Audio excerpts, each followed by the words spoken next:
And joining now is and then our partners. 3, 2, 1. Another round of applause. First, as a government, we have made as social protection a cornerstone of our efforts to protect and uplift the poor and the vulnerable. Through various social protection initiatives, we aim to support the households in breaking free from the cycle of poverty.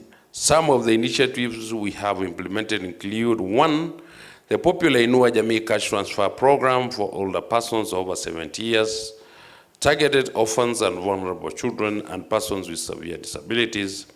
This initiative currently covers 1.7 million beneficiaries, with plans to scale up to 2.5 million in the medium term.